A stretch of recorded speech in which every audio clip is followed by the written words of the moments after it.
नमस्ते यतिराजाय विवेकानंदसूरये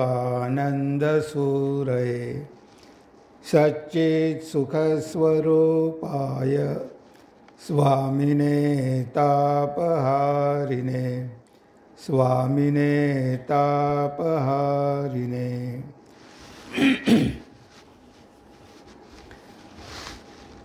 व्यासपीठावर उपस्थित काशीकरताई, समोर बसलेले सगळे विद्यार्थी मित्र आणि पालकांना माझा नमस्कार। रामकृष्ण विवेकानंद सेवा संस्था चिंचवड नाव तुम्ही बघितलं असेल, स्टेजवर तुम्हाला दिसतंच। पूर्वी ही संस्था इथेच सुरू झाली होती चिंचवडमध्ये, पण नंतर त्यांनी स्वतःची जागा घेऊन इंदोरीला आश्रम सुरू केलेला आहे। प्रशांत पोप्पल यांनी पुढाकार घेऊन तो आश्रम तयार केलेला आहे आणि जवळजवळ 22 वर्षापासून ही संस्था या भागामध्ये कार्य करत आहे। आमचा रामकृष्ण मठ आहे, पण तो जरा लांब पडतो, सिंहगड रोडवर आहे, त्यामुळे या भागामध्ये विशेष कार्य आम्हाला करता येण्यासारखं नाही।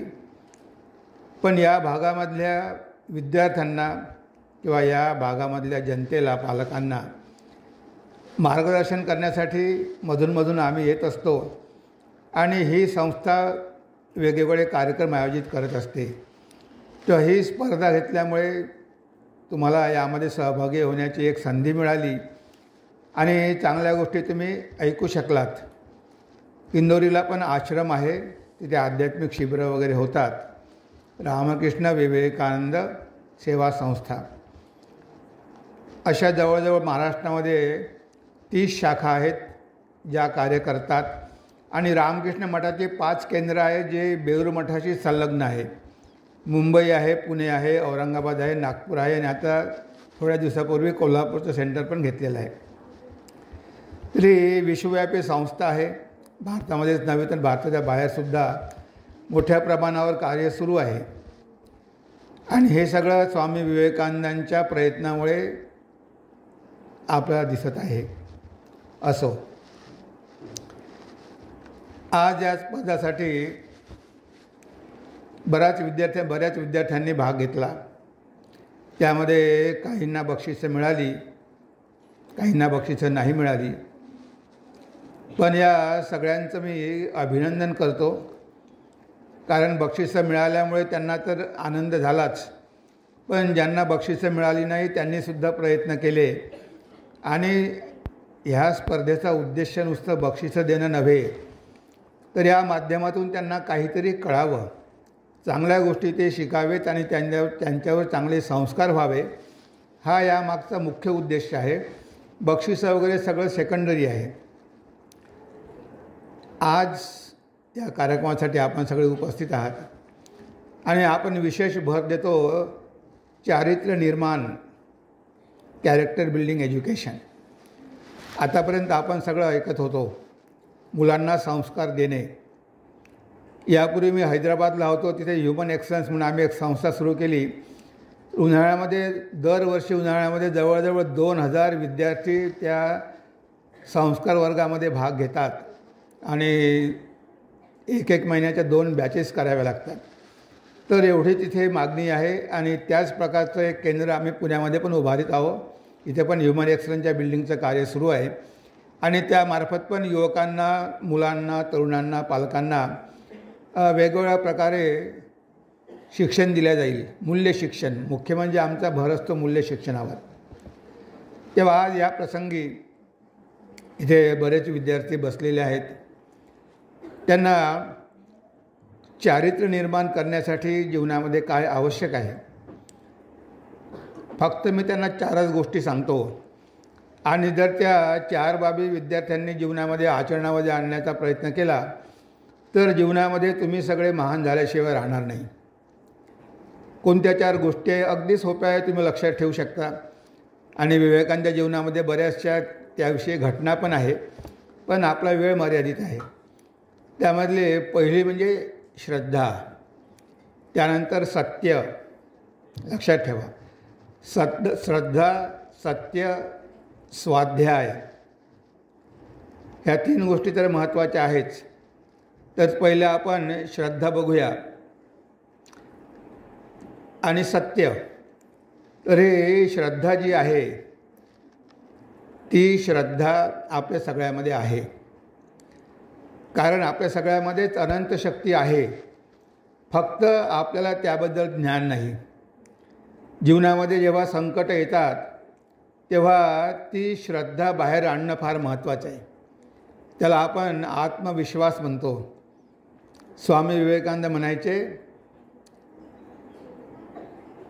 मी म्हणतो तुम्ही नंतर म्हणणार ना, विश्वास विश्वास विश्वास, स्वतःवरती विश्वास आणि देवावरती विश्वास, हेच महान बनण्याचं रहस्य आहे.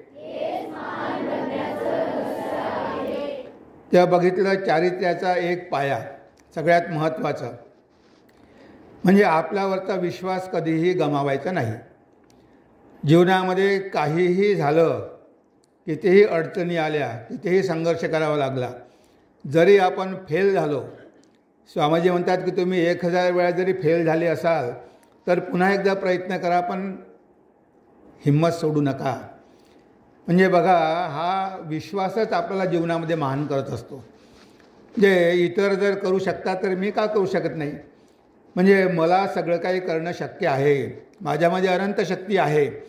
त्यामुळे जीवनामध्ये कितीही मोठं संकट आलं तर त्यावर मात करण्याची शक्ती माझ्यामध्ये आहे. कारण तो आहे आत्मविश्वास. आणि आत्मा तर आपल्या सगळ्यामध्येच आहे आणि ती आत्मशक्ती अनंत आहे. आता ही एवढी शक्तीची खाण आपल्या सगळ्यामध्ये दडलेली असताना आपण कशाला विश्वास गमावायचा? बरेचदा आपण विश्वास गमावतो, त्यामुळे डिप्रेशन येतं, काही विद्यार्थी आत्महत्या करतात. पण त्यांना हे कळत नाही की जीवनामध्ये फेल्युअर आले म्हणजे काही सगळं संपलं असं नाही. Failures is stepping stone to success असं म्हणतात की अपयश ही यशाची पहिली पायरी आहे. जीवनामध्ये अपयश येतील असं एकही महान व्यक्ती नाही की ज्याच्या जीवनामध्ये कधी अपयश आली नाही.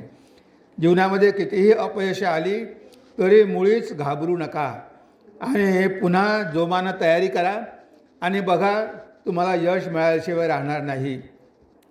स्वामी विवेकानंद एकटे अमेरिकेमध्ये गेले. त्यांचं वय फक्त 29 वर्षाचं.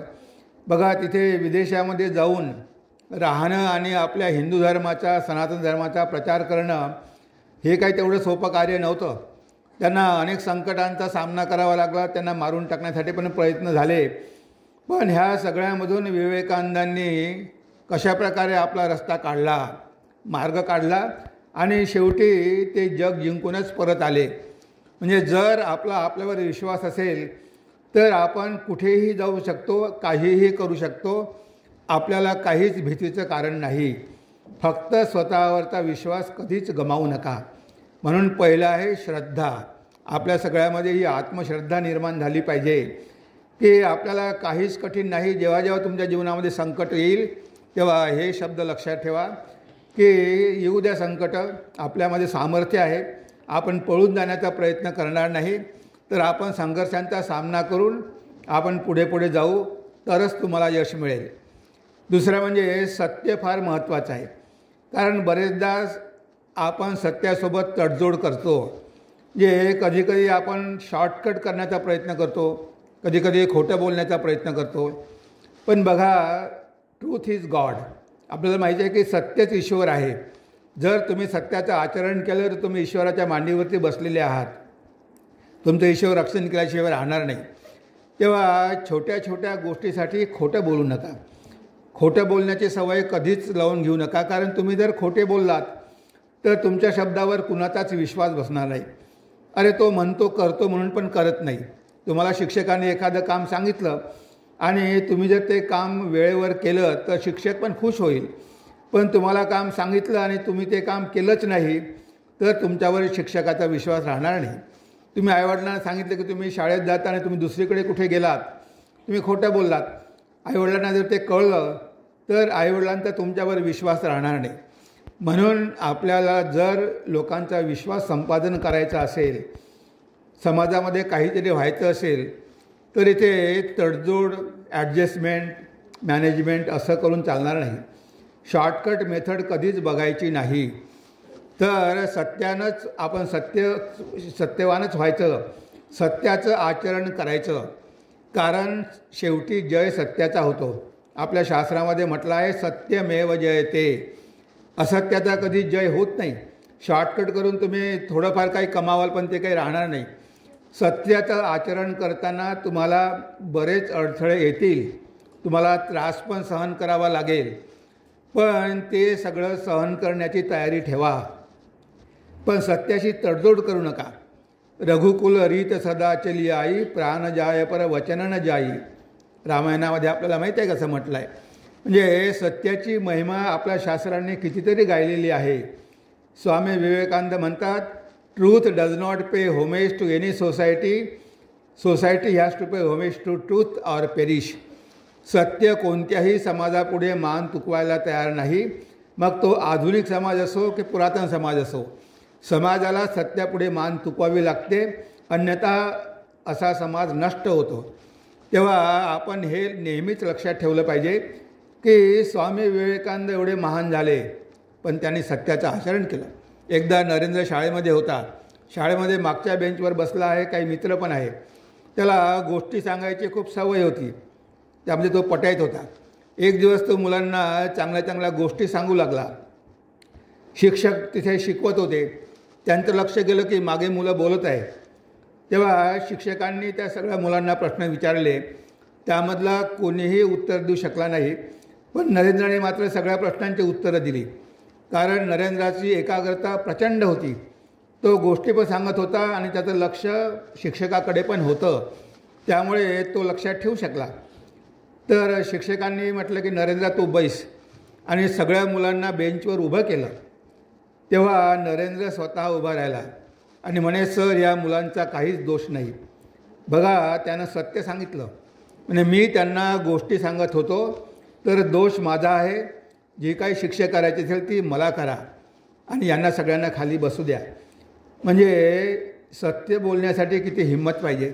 आता नरेंद्रला माहिती होते की आपण जर सत्य बोललो तर आपल्याला शिक्षा होईल, आपल्याला बेंचवर उभं राहावं लागेल, तरी पण तो घाबरला नाही. त्यानं न घाबरता सत्य सांगितलं आणि शिक्षक त्यावर प्रसन्न झाले. म्हणजे अशा प्रकारे अशा बऱ्याच घटना आहे की नरेंद्रनाथ कधीही सत्यापासून ढळला नाही, सत्याचं आचरण केलं, म्हणून नरेंद्रनाथ स्वामी विवेकानंद होऊ शकले. तेव्हा दुसरी बाब लक्षात ठेवा की आपण सत्याचं नेहमी आपल्या जीवनामध्ये आचरण केलं पाहिजे. आणि तिसरी महत्त्वाची गोष्ट आहे सेवा. बघा, आपल्यामध्ये सेवाभाव नेहमीच पाहिजे. कारण आपण जर स्वार्थी झालो तर आपल्याला कोणी मदत करणार नाही. म्हणजे आपण इतरांना मदत करण्यासाठी नेहमीच तत्पर असलो पाहिजे. आता आपल्याला माहिती आहे की स्वामीजींनी इतक्या कमी वयामध्ये केवढं मोठं कार्य उभं केलं. त्यांनी आपलं संपूर्ण जीवन भारताच्यासाठी, भारत मातेसाठी समर्पण केलं. आता आपण तर सगळं जीवन समर्पण करू शकत नाही. आपल्याला स्वातंत्र्य मिळालं, पण त्यासाठी कितीतरी लोकांनी स्वतःचं बलिदान दिलं, हे आपल्या सगळ्यांना माहीत आहे. पुण्यामध्ये चाफेकर बंधू फासावर गेले, असे कितीतरी फासावर गेले महाराष्ट्रामधले. म्हणजे त्यांनी भारत मातेला स्वतंत्र करण्यासाठी स्वतःचा प्राण पण दिला. तेव्हा आपण भारत मातेची संतान आहोत आणि भारतामध्ये राहणारे सगळे आपलेच बंधुबांधव आहेत. आपण प्रार्थना तर करतो, भारत माझा देश आहे, भारतीय माझे बांधव आहे, आपण असं म्हणतो, पण आपण कधी आचरणामध्ये आणतो का?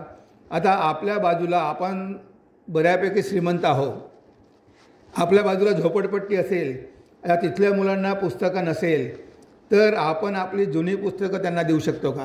म्हणजे आपण कोणत्याही प्रकारे त्यांना मदत करू शकतो. आपण त्यांना आपली पुस्तकं देऊ शकतो. आपला जन्मदिवस असेल तर आपण तिथे जाऊन मिठाई वाटू शकतो. आता आमच्या मठाजवळ झोपडपट्टी आहे. त्या झोपडपट्टीमध्ये जवळजवळ 100 ते 150 विद्यार्थी मठामध्ये येतात. सकाळी त्यांना आम्ही नाश्ता देतो. ते जिल्हा परिषदेच्या शाळेमध्ये जातात. त्यांना फिजिक्स, केमिस्ट्री, मॅथमॅटिक्स हे पण शिकवतो. सोबत भगवद्गीता, अभंग, भजनं, स्तोत्र हे सगळं आम्ही शिकवतो. संध्याकाळी पण ते येतात. म्हणजे 100 गरीब विद्यार्थ्यांची आम्ही काळजी घेतो. त्यामधले कितीतरी आता चांगल्या चांगल्या पोझिशनवर लागलेले आहेत, चांगल्या चांगल्या नोकऱ्या करत आहेत. एकदा एक तरुण स्वामीजीकडे आला म्हणजे स्वामीजी मी दरवाजा बंद करून खूप ध्यान करतो पण माझं मन काही शांत होत नाही, अजूनही मनामध्ये अशांती आहे. तेव्हा स्वामीजी म्हणाले की बेटा मी तुला एक गोष्ट सांगतो, तुझ्या घराचे दरवाजे आणि खिडक्या उघडून दे आणि आजूबाजूला बघ किती गरीब लोक आहेत ज्यांना तुझ्या मदतीची गरज आहे. तू बाहेर जाऊन त्यांची सेवा कर आणि तुला 100% मी गॅरंटी देतो की तुला शांती मिळाल्याशिवाय राहणार नाही. म्हणजे आपण जेवढं स्वार्थी होऊ तेवढी आपली अशांती वाढते. जे आपण जे काही कमावतो ते सगळं काही आपल्यासाठी नाही. आपण या भारताचे नागरिक आहोत, आपण समाजाचं ऋणी आहोत, समाजाकडून आपल्याला बरंच काही मिळालेलं आहे. आता ही संस्था तुम्हाला मदत करते, जे ह्या संस्थेचे पण तुम्ही ऋणी आहात. किंवा तुमच्या शाळेमधून तुमच्या कॉलेजमधून तुम्हाला ज्या काही गोष्टी मिळतात त्या सगळ्या तुमच्या विकासासाठी तुम्हाला मदत करतात. मग आता आपल्याला मदत मिळाली तर आपणसुद्धा मदत करायला पाहिजे ना. पण आपण एवढं स्वार्थी होतो की आपण समाजाचा कधी विचारच करत नाही. म्हणून आपण आपला स्वार्थ थोडा तरी सोडला पाहिजे. जेवढं आपल्याला करता येईल गरिबांसाठी तेवढं आपण केलं पाहिजे, तेवढी सेवा केली पाहिजे. आता रामकृष्ण मठ आणि मिशन बघा, नेहमी लोकांच्या सेवेसाठी तत्पर आहे. आमच्याकडे डिस्पेन्सरी आहे, कॉम्प्युटर सेंटर आहे, बालक संघ आहे, आता नवीन बिल्डिंग होत आहे. म्हणजे हे जे सगळे वेगवेगळे कार्यक्रम आहे कुणासाठी? लोकांसाठी आहे, गरिबांसाठी आहे. तर माणसाची सेवा म्हणजेच भगवंताची सेवा आहे. मानव सेवे माधव सेवा हे आपल्या सगळ्यांना माहिती आहे, पण त्याचं आचरण मात्र आपण कधी करत नाही. जसे तुकाराम महाराज म्हणाले, जे का रंजले गांजले त्यासी म्हणे जो आपुले, तोची साधू ओळखावा देव तेथेची जाणावा. जे रंजले गांजले आहे त्यांची जो सेवा करतो तोच खरा साधू आहे. आता साधू म्हणजे काय? चांगला मनुष्य आहे, सद्गृहस्थ आहे. तेव्हा आपणसुद्धा हा गुण आपल्या अंगी बाणवला पाहिजे. तुमचा मित्र अडचणीत असेल, तुम्ही त्याला मदत केली पाहिजे, त्याला संकटातून बाहेर काढलं पाहिजे. कोणाला आर्थिक गरज असेल, कोणी फी भरू शकत नसेल तर आपण जेवढी होईल तेवढी मदत तर करू शकतो. जे आपल्याला शक्य आहे तेवढं आपण केलंच पाहिजे. स्वामींच्या जीवनामध्ये अशा बऱ्याच घटना आहे, पण आपण आता विस्तारामध्ये काही जाणार नाही. पण स्वामीजी म्हणाले, they alone live who live for others, the rest are more dead than alive. जे इतरांसाठी जगतात तेच खऱ्या अर्थानं जिवंत असतात, बाकीचे जिवंत असूनही मेल्यासारखेच आहेत. म्हणून आपलं जीवन फक्त आपल्यासाठी नाही तर आपलं जीवन इतरांसाठी आहे. त्यामुळे आपलं हे कर्तव्य लागतं की आपण आपल्या देशबांधवांसाठी काहीतरी केलं पाहिजे. जेव्हा कुठे संधी मिळेल, तुम्ही कलेक्टर व्हाल, तुम्ही ऑफिसर व्हाल, तेव्हा हे विसरू नका की भारत झोपडीमध्ये राहतो, भारत गावामध्ये राहतो, तो काही शहरामध्ये राहत नाही. तेव्हा ह्या गरिबांच्या खेड्यातल्या लोकांच्या समस्या तुमच्याकडे येतील तेव्हा त्यांच्याविषयी सहानुभूती असू द्या. त्यांना तुम्हाला जेवढी मदत करता येईल तेवढी मदत करा. नुसतं करप्शन, भ्रष्टाचार, पैसे खाणं हे सगळं कशामुळे झालं? कारण आपण योग्य प्रकारचं शिक्षण मुलांना दिलं नाही. त्यांना फक्त मनी मॅन्युफॅक्चरिंग मशीन बनवलं. नुसतं शिकायचं कशासाठी? पैसे कमवायसाठी. आपल्या जीवनामध्ये परिवर्तन जर काहीच होत नसेल तर त्या शिक्षणाचा उपयोग काय? स्वामी विवेकानंद म्हणाले, we want that education by which character is form, strength of mind is increase, intellect is expanded and by which one can stand on one's own feet. आज आम्हाला अशा शिक्षणाची गरज आहे की ज्यामुळे चारित्र्याचं गठन होईल, मनाची शक्ती वाढेल, बुद्धीचा विकास होईल आणि आम्ही स्वतःच्या पायावर उभं राहायला शिकू. असं शिक्षण स्वामीजींना हवं होतं. पण अशा प्रकारचं शिक्षण आज विद्यार्थ्यांना मिळत नाही. तेव्हा तुम्ही भाग्यवान आहात की अशा संस्थांच्या संपर्कामध्ये येता आणि तुम्हाला काहीतरी जीवन घडवण्यासाठी काहीतरी मिळतं. तेव्हा हे सगळं इथून घेऊन जायचं आहे. आणि चौथं म्हणजे स्वाध्याय. आपण 3 गोष्टी बघितल्या, श्रद्धा, सत्य आणि सेवा. आणि चौथं म्हणजे स्वाध्याय. तेव्हा स्वाध्याय म्हणजे चांगल्या पुस्तकाचं वाचन. कारण आपल्या मनाला खाद्य पाहिजे. आपण जर चांगली पुस्तकं वाचली नाही, चांगल्या गोष्टी बघितल्या नाही तर आपल्या मनामध्ये वाईट विचार येणार. मनामध्ये वाईट विचार आधीचेच आहे, ज्याला आपण षड्रिपू म्हणतो. काम, क्रोध, लोभ, मद, मोह, मत्सर आपले शत्रू आहे. आपले लगेच राग येतो, आपला अहंकार वाढतो. कोणी पुढे गेला तर आपल्या मनामध्ये ईर्ष्या निर्माण होते, आपण त्याचा द्वेष करतो. म्हणजे हे सगळे विकार आपल्या मनामध्ये आहे, त्यामुळे आपलं पतन होतं, आपण वाईट कर्म करतो. तेव्हा चांगले विचार असेल तर आपले कर्म पण चांगले राहील. पण त्यासाठी चांगली पुस्तकं वाचली पाहिजे आणि आपण वाईट गोष्टी सोडून दिल्या पाहिजे. Anything that makes you weak physically, mentally, intellectually and spiritually reject like a poison. Swamiji म्हणतात की जे काही तुम्हाला शारीरिक, मानसिक, बौद्धिक आणि आध्यात्मिक दृष्टीने दुर्बल करणारं असेल त्याचा विषाप्रमाणे त्याग करा. आता हे वाचल्यानंतर आपल्याला कळतं की चांगलं काय आणि वाईट काय. तुम्ही फोनवर, यूट्यूबवर बघता. आता जर तुमच्या बुद्धीचा विकास झाला नसेल तर तुम्ही सगळं काही बघाल, त्यामध्ये अश्लील गोष्टी पण भरपूर असतात. म्हणजे चांगलं आणि वाईट दोन्ही तुम्ही बघाल. पण जर तुमच्या बुद्धीमध्ये विवेक असेल, डिस्क्रिमिनेशन असेल, चांगलं काय वाईट काय हे तुम्हाला कळत असेल तर तुम्ही वाईट गोष्टीकडे कधीच जाणार नाही. आज तर जगामध्ये एवढे टेम्पटेशन आहे, एवढे अट्रॅक्शन आहे, त्यामुळे लगेच आपलं मन तिकडे जाऊ शकते. पण ज्या मनुष्याचं चांगलं अध्ययन आहे, ज्याच्या मनामध्ये चांगले विचार आहेत, तो कधीही वाईट मार्गाने जाणार नाही, तो कधीही वाईट विचार करणार नाही, कधीही वाईट कर्म करणार नाही. तेव्हा आपल्याला वाईट विचार आणि वाईट कर्मापासून स्वतःचं रक्षण करायचं असेल तर आपल्या जीवनामध्ये स्वाध्याय पाहिजे. कुठेतरी आपण चांगली पुस्तकं अध्ययन केली पाहिजे. आता मी तुमच्यासाठी पुस्तकं आणलेली आहे, युवकांसाठी विवेकानंद. सगळ्यांना एक एक कॉपी मिळेल. त्याच्या मागच्या पानावर लिहिलं आहे की विद्यार्थी कसा असावा, युवक असावा असा. त्यामध्ये मी जवळजवळ 26 क्वालिटी तिथे तुम्हाला दिलेल्या आहेत. कारण त्या 26च्या 26 गुण काही मी आता इथे सांगू शकत नाही. तर ते पुस्तक तुम्हाला सगळ्यांना मिळणार आहे, ते वाचा. त्यामध्ये स्वामीजींच्या जीवनामधल्या बऱ्याच प्रेरणादायी घटना आहेत आणि मागच्या शेवटल्या कव्हर पेजवर युवक असावा असा ही कविता आहे. त्यामध्ये 26 गुण सांगितलेले आहेत. तर हे सगळं आम्ही जे काही करतो हे तुमच्यासाठीच करतो. तुम्ही भारताचे आदर्श नागरिक बनले पाहिजे, भारत मातेचा विकास केला पाहिजे आणि स्वतःचा पण विकास केला पाहिजे. ह्या दोन्ही गोष्टी अपेक्षित आहे आणि स्वामीजींना तुमच्याकडून हेच अपेक्षित होतं. म्हणूनच स्वामीजींचा एवढा युवकांवर विश्वास होता. तर तुमच्यामधून भविष्यातले नागरिक निर्माण होणार आहे आणि आपल्याला महाभारत निर्माण करायचं आहे. सगळ्या जगामध्ये भारत जगाचं केंद्र राहील. सगळ्या बाबतीत आपल्याला मोठं व्हायचं आहे, आर्थिक दृष्टीनं, आध्यात्मिक दृष्टीनं. कारण आपली भारतभूमी ही धार्मिक भूमी आहे, आध्यात्मिक भूमी आहे, हे कधीही विसरू नका. स्वामीजी 4 वर्ष अमेरिकेत राहिले.